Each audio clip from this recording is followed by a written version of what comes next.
গর্বের বিষয়। ভারতের বিভিন্ন রাজ্যের প্রতিনিধি এখানে উপস্থিত হওয়ার পর বিশেষভাবে প্রশিক্ষণ নেওয়ার পর তারা যে আন্তর্জাতিক পর্যায়ে পারফর্ম করছে, ভারতের হয়ে এই সুযোগটা পাওয়াতে আমি অত্যন্ত গর্বিত। দীর্ঘদিন ধরে এই কাজ করে আসছি, বিগত 5 বছর ধরে। এবার 6 নম্বর প্রতিযোগিতা, এটা আন্তর্জাতিক স্তরের। তো এটা প্রাউড মুভমেন্ট। আমার বিশ্বাস আমাদের ছাত্রছাত্রী যারা আছে তাদের জন্য গর্ব। দারুণ একটা মুহূর্ত আমাদের জন্য, ভারতবাসীর জন্য। যে এক্সেলেন্ট মুভমেন্ট আমি ভাষায় প্রকাশ করতে পারছি না।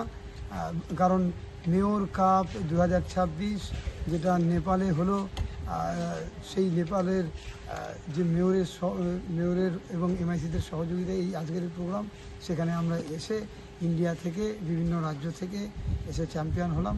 একটা দারুণ মুহূর্ত। বাচ্চারা খুব এনজয় করছে, খুব এক্সাইটেড। আগামীতে এই ধরনের প্রতিযোগিতা আরও খেলবে বলে ওরা দৃঢ় বিশ্বাস এবং পণ নিয়েছে যে পৃথিবীর যে কোনো প্রান্তে গিয়ে ভারতকে গর্বিত করবে। অর্থাৎ ভারত এবং এই চ্যাম্পিয়নশিপে যেই প্রতিবেশী দেশের সাথে হয়েছে, আমাদের বিভিন্ন প্রতিবেশী দেশ, সেক্ষেত্রে দেখা গেছে যে আমরা আমাদের জায়গা থেকে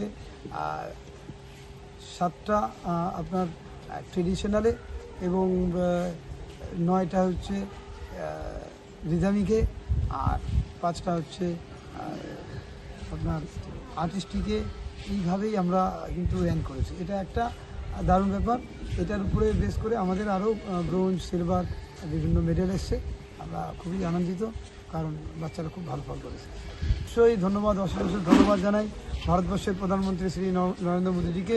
উনি যেভাবে বিশ্বের দরবারে যোগটাকে তুলে ধরেছেন, তার জন্য ভারত যেমন গর্ব হচ্ছেন, বিশ্বের দরবারে গর্বিত হচ্ছেন। এবং আমরাও যারা যোগাসন করি, যোগাসন ভালোবাসি, যোগা লাভার, তারা কিন্তু এই যে যোগের মধ্য দিয়ে বিভিন্ন সুযোগ সুবিধাগুলো পাচ্ছি, সরকারি চাকরির ক্ষেত্রে হোক, খেলাটাকে আরও উন্নতি করার ক্ষেত্রে হোক, এবং পড়াশোনার ক্ষেত্রে হোক, যোগ নিয়ে যে একটা পরিবেশ তৈরি হয়েছে, তার জন্য ওনাকে অশেষ ধন্যবাদ জানাই।